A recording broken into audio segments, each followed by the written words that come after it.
Centre de bureautique, de communication et de gestion CBCG, ce lundi 4 septembre. Jour du démarrage des concours d'entrée dans les structures de formation de l'enseignement technique et de la formation professionnelle. À l'entrée du centre, un tableau d'affichage. Certains candidats cherchent encore les références de leur salle. J'étais en voyage, je viens tout juste d'arriver. Je suis arrivée hier, je n'ai pas eu le temps de venir. Et ce matin, je suis venue voir, en même temps aller m'asseoir pour la compo. Je n'ai pas encore retrouvé la salle. J'espère retrouver la salle avant l'heure. Après 20 minutes, Mariam retrouve enfin sa salle de composition avant le lancement officiel des épreuves. L'épreuve est simple, abordable. J'ai commencé la lecture et je vois que ça peut aller pour un début. C'est pas compliqué. Bon, ce sont des choses qu'on a déjà vues. C'est bon. J'espère que j'aurai une bonne note pour pouvoir valider le concours. Pour entrer dans nos structures, il y a 2 voies d'accès. Il y a la voie par orientation et les concours.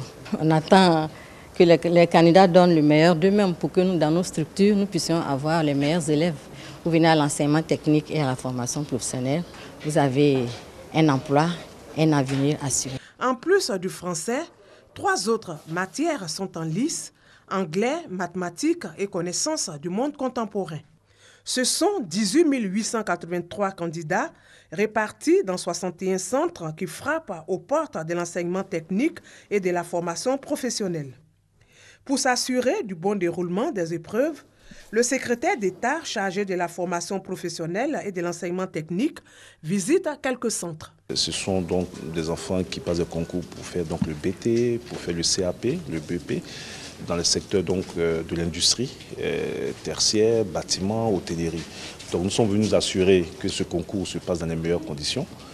Au niveau donc de la préparation, nous mettons un point d'honneur sur la lutte contre la fraude, puisque le secteur privé ivoirien a besoin d'une main-d'œuvre qualifiée et cela ne peut pas s'accommoder avec la fraude. Donc je suis heureux que les élèves eux-mêmes nous disent que tout se passe dans les meilleures conditions et qu'ils ont pris une conscience, celle donc de donner le meilleur d'eux-mêmes sans recourir à la facilité, donc à la fraude.